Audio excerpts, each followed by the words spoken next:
Class 12 आज म फेरि तिमीहरूलाई अस्तिको क्रमशः लक्ष्मीप्रसाद देवकोटाको गाइने कविताको क्रमशः लिएर आएको छु। अस्ति हामीले 3वटा पद्यांश हामीले पढिसक्यौं। आज म तिमीहरूलाई चौथो पद्यांश पढाउन लागेको छु। त्यसभन्दा अगाडि अलिकति म तिमीहरूलाई त्यसको पुनरावृत्ति भनिन्छ, रिभिजन है, म अलिकति गराउँछु। यस कवितामा गाइने कवितामा कवि आफू गाइने भएर यसरी भनिरहेका छन् कि कविले पहाडबाट झरेर आएको है गाइने हुँ है, म गाइने हुँ भनेर भनिरहेका छन्। अनि पहाडको गौरव गाथालाई आफ्नो छातीमा समेटेर आएर सागर झैं नेपाली जनमानसको समूहमा गीत सुनाउन आएको छु। अनि कविको एउटा 3 तारे सारङ्गी छ। सारङ्गी लाई साथी बनाएर मनको भावनाहरूलाई, मनको लहरहरूलाई, भावनाहरूलाई यसरी गीतको लयमा सुनाउँदै कवि हिँडिरहेका छन्। र कविको मनको जुन चाहिँ भावना छ, त्यो भावना कस्तो भावना छ भन्दाखेरि एउटा जीवन सङ्घर्षको भावना रहेको छ। त्यो जीवन सङ्घर्षको गीतलाई कानले सुनेर, मनले हृदयले मनन चिन्तन गरेर अनि सम्झिदिने कविले यसरी बिन्ती गरेका छन्। अनि कविको गीतमा है, गाइनेको गीतमा एउटा सन्देश रहेको छ। कस्तो सन्देश भन्दाखेरि 3वटा कालको, भूतकाल, वर्तमान काल र भविष्यत कालको है, भविष्यत कालको पनि के रहेको छ, खबर रहेको छ। अनि यसरी के रे तीनै कालको है संकेत सूचना है, अनि विसङ्गति, गतिविधि, अवस्था है, र के रे हाम्रा वीर पुर्खाहरूको गौरव गाथाको इतिहास कविले सुनाउँदै हिँडिरहेको छु। अनि त्यस्तो गीत कविले गाइनेको माध्यमबाट यस्तो गीत सुनाएर मानिसहरूको आँखाबाट ज्वाला फुटाउने शक्ति पनि कविको गीतमा रहेको छ भनेर कविले गाइनेको माध्यमबाट यसरी हामीलाई सुनाउन चाहेका छन्। त्यसपछि अब अर्को छ चौथो पद्यांश। आज हामी चौथो पद्यांशदेखि के रे पढ्दैछौँ। चौथो पद्यांशमा रहेको छ, सब भित्र रहने जो मिठो गाई गाई, तार भित्र सुत्नेलाई बिउ झैं गाई गाई। सब भित्र रहने भन्नाले के बुझिन्छ भन्दाखेरि सङ्गीत है, सङ्गीत मन नपराउने मानिस संसारमा कोही पनि छैन। अझै त्योभन्दा मिठो सङ्गीत, गाइनेको सङ्गीतमा हामी मिठास पाउँछौँ, मिठासले भरिएको पाउँछौँ। र यहाँनिर कविले सबभित्र रहने भनेर सङ्गीतलाई भनेको छ। मिठो राई राई भनेको चाहिँ त्यो धुनलाई भनेको छ। गाइनेले के गर्छ, सारङ्गी रेटेर जुन चाहिँ धुन प्रकट गर्छ, त्यो धुनलाई यहाँनिर राई राईको आवाज दिएको छ। र तार भित्र सुत्ने, म अलिकति पहिला तिमीलाई यो पद्यांशको के रे लहरको म अर्थ बुझाउने छु। तार भित्र सुत्नेलाई भन्दाखेरि जबसम्म गाइनेले त्यो सारङ्गी रेटेर है बजाउँदैन तबसम्म त्यो सारङ्गी बज्दैन हैन। अनि त्यही भनेको छ, संसारमा कस्ता छन् मानिसहरू, जाँगरिलो है र के रे निष्ठावान व्यक्तिहरू पनि छन् भने अर्कोतिर अल्छे आलस्यमा जीवन बिताइरहेका मानिसहरू पनि छन्। यहाँनिर कविले भन्नु खोज्नु भएको कुरा चाहिँ के छ, तारभित्र सुत्ने म्युजिकको त्यो के रे सङ्गीतको धुनलाई कविले आलस्यमा जीवन बिताइरहेका मानिसहरूसँग तुलना यसरी गरेका छन्। अनि सर्वाङ्ग रूपमा यो पद्यांशले के भन्न खोजेका छन् भन्दाखेरि जबसम्म गाइनेले सारङ्गी रेटेर धुन निस्किँदैन तबसम्म त्यो सारङ्गी बज्दैन, कुनै सङ्गीत नै त्यहाँनिर प्रकट हुँदैन। हैन। त्यस्ता संसारमा मानिसहरू छन् कि आफ्नो कर्तव्य, आफ्नो के अरे जिम्मेवारी सबै बिर्सेर हैन आलस्यमा जीवन बिताइरहेका, सुसुप्त अवस्थामा जीवन बिताइरहेका मानिसहरू पनि छन्। त्यस्ता मानिसहरूलाई गाइनेको गीतद्वारा, सङ्गीतद्वारा, धुनद्वारा यसरी उनीहरूलाई बिउझाउने है, जागृत गराउने है शक्ति पनि गाइनेको गीतमा रहेको छ भनेर कविले यसरी भन्न चाहेका छन्। अनि कोही बेला तिमीहरूलाई प्रश्न आउन सक्छ, सबभित्र सुत्ने भन्नाले के बुझिन्छ, के भन्न खोजेका हुन् भनेर भन्दाखेरि सङ्गीतलाई, गाइनेको सङ्गीतलाई भनेको छ। गाइने मात्र नभएर सङ्गीतलाई भनिएको छ भनेर तिमीहरू लेख्न सक्छौ। त्यसपछि अर्को पद्यांशतिर जाउँ।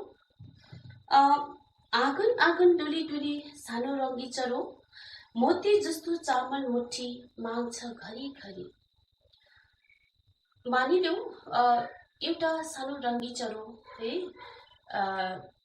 चाहिँ के गर्छ, आँगन आँगन डुलेर पोखिएको, ढलेको अथवा छरिएको चामलका दानाहरू टिपेर उसले पेट भर्ने काम गर्छ है। यहाँनिर भन्नुको तात्पर्य के रहेको छ भन्दाखेरि त्यो सानो रङ्गी चरोसँग कविले गाइनेलाई, गाइनेको जीवनलाई तुलना गरेका छन् है। जसरी रङ्गी चरो आँगन आँगन डुलेर चामल बटुल्छ, त्यसरी नै गाइनेले पनि के गर्छ, गीत गाउँदै घरको आँगन आँगन चारेर मुठी मुठी चामल उसले बटुल्ने काम गर्छ। त्यो बटुलेको चामल लगेर उसले आफ्नो घर परिवारलाई के अरे खुसी पार्छ हैन। अनि यहाँबाट के पनि बुझिन्छ भन्दाखेरि है, गाइनेको जीवन एकदमै सङ्घर्षमय जीवन रहेको छ है। अनि एकदमै गरिबी जीवनको हामीलाई थाहा लाग्छ भन्ने कुरा पनि सङ्केत गरेको छ। र मोती जस्तो चामल मुठी माग्छ घरी घरी, अनि चामललाई यहाँनिर मोतीसँग तुलना गरेका छन्। किन? कोही बेला प्रश्न यसरी आउन सक्छ, चामललाई केसँग तुलना गरेका छन् किन है? अनि चामललाई मोतीसँग तुलना गरेका छन् है, किनभने चामल जस्तो है यो चाहिँ के हो, एउटा प्राण हो। हामी चामल खाएर, हामी अन्न खाएर हामी जीवित रहन्छौँ। हामीलाई प्राण दिने तत्त्व नै के हो, चामल हो, अन्न हो। त्यसै कारण चामललाई के गरेको छ, यहाँनिर मोतीसँग तुलना गरेका छन्। त्यसै कारण गाइने एउटा सानो रङ्गी चरो भए तापनि है, गाइनेको सङ्गीतमा एउटा मान्छेलाई लट्याउन सक्ने, मोहनी लाउन सक्ने सङ्गीत निहित रहेको हामी पाउँछौँ।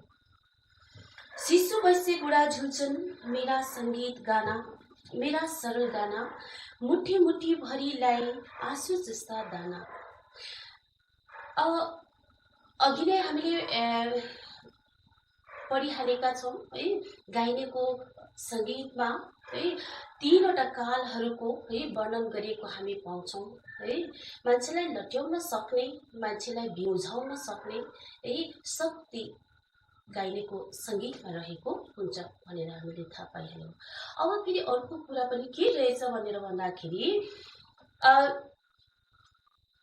जब गाइनेले गीतको लयमा पुर्खाका गौरवमय गाथा है, इतिहासका कुराहरू गीतद्वारा सुनाउँछन्, त्यस समय शिशुदेखि लिएर है के अरे यौवनले मक्ख भएका है, वैश्यले मक्ख परेका मानिसहरू है, युवा युवतीहरूसम्मदेखि लिएर बुढा वृद्ध अवस्थाका मानिसहरूले पनि सुनेर उनीहरूको आँखामा आँसु ल्याउन पनि सक्छन् भनेर कविले यहाँनिर भनेका छन्।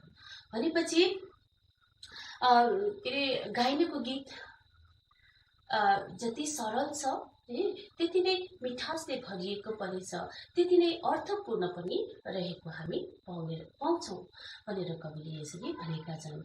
उनको गाइनेको सङ्गीतमा है मान्छेको आँखामा ज्वाला फुटाउन सक्ने हैन। एउटा ज्वाला फुटाउनु भनेको चाहिँ अब तिनै कालको वर्तमान कालको गतिविधि अवस्था विसङ्गति आदिको वर्णनलाई गीतद्वारा भनिदिने है। अनि अघिका वीर पुर्खाहरूको गौरवमय इतिहास गीतको लयमा सुनाउने र पछि भविष्यमा अब आफ्नो देशलाई के कसरी उन्नति गर्ने हैन। अनि नयाँ क्रान्ति लिएर नयाँ आविष्कार गरेर देशलाई कसरी उन्नति गराउन सक्ने रहेछौँ भन्ने सङ्केत पनि गाइनेको गीतमा रहेको छ। यसै के अरे वर्णनहरूलाई है सुनेर ती बुढा शिशुदेखि है यौवन अवस्थाका मानिसहरू साथै के अरे वृद्ध अवस्थाका मानिसहरूको आँखामा पनि आँसु ल्याउन सक्ने शक्ति गाइनेको सङ्गीतमा रहेको छ भनेर कवि लक्ष्मीप्रसाद देवकोटाले हामीलाई यसरी गाइने कविताको माध्यमद्वारा हामीलाई यसरी भनिरहेका छन्। र अब गाइने कविता यति रहेको छ। यो गाइने कविताबाट हामीले के शिक्षा पाउँछौँ भन्दाखेरि गाइने एउटा साधारण मानिस मात्र नभएर हैन, गाई हिँड्ने मानिस मात्र नभएर एउटा साधारण गाइने मात्र नभएर चाहिँ एउटा हाम्रो इतिहास बोकेको अलिखित इतिहास बोकेको एउटा हाम्रो नेपाली जनजीवनको प्रतीक रहेछ। प्रतीक भनेको चाहिँ सिम्बल है, चिन्ह भनेर बुझिन्छ। एउटा प्रतीक रहेछ, हाम्रो सिङ्गै एउटा संस्कृति बोकेको के अरे एउटा प्रतीक रहेछ हामी भनेर हामीले जान्यौँ। र आजलाई यति नै है। यो गाइने कविता तिमीहरूले राम्ररी पढ्ने, यदि पढेर पनि बुझेन रहेछ भने हामी क्लास अब स्कुल लागेपछि हामी इन्टरेक्ट गर्नेछौँ है, अथवा अन्तर्वार्ता हामी यसरी डिस्कस गर्नेछौँ है। र तिमीहरूको यो पाठबाट जति के अरे गृह कार्य आउँछ त्यसलाई चाहिँ म तिमीहरूको क्लासको वाट्सएप ग्रुपमा म पठाइदिनेछु। Thank you.